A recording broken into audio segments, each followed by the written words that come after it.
স্কুলের স্যার আমারে বললো যে সবাই বাসায় যাবা, বাসায় গিয়ে একটা একটা করে বিদেশি ফলের নাম লিখে আনবা। তো আমি বললাম যে ঠিক আছে স্যার, আমি কালকে সব কিছু লিখে এনে দিব। সবাইকেই বলছে, তো সবাই বলতেছে আমি দিব, কিন্তু আমার নিয়ত হচ্ছে আমি সবার আগে দিব আর আমি একটা ভালো স্টুডেন্ট হব। যাই হোক, বাসায় গেলাম, মাথায় কোনো কিছুই আসতেছে না। বিদেশি ফল আবার কি ফল রে ভাই, আমজামিলা তো সব দেশি, বিদেশি কই পামো কত।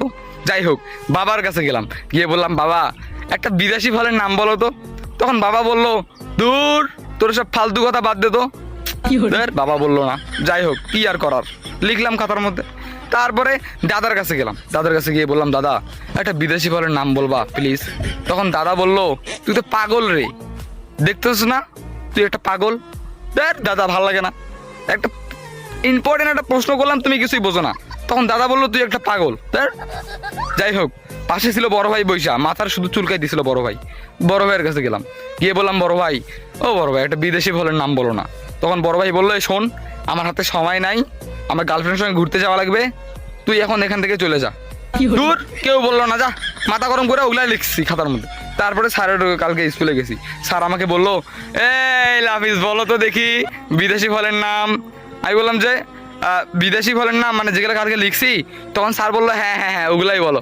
যাই হোক, আমি বলা শুরু করলাম যে তোর ফালতু কথা শোনার মতো টাইম নেই। তখন স্যার বললো এই কি বলতেছিস, তুই আমাকে চিনিস? আমি বললাম তুই তো একটা পাগল। তারপরে বললো চল প্রিন্সিপাল স্যারের কাছে চল, তোকে আজকে টিসি দিব।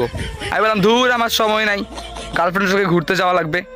ওমা, দেখতেছি স্যার হুমুত করে ক্লাস থেকে বেড়ে গেল, যা একটা হলুদ কালার কাগজ নিয়ে আসলো আমার কাছে, বললো যে টিসি, বাসায় যাও।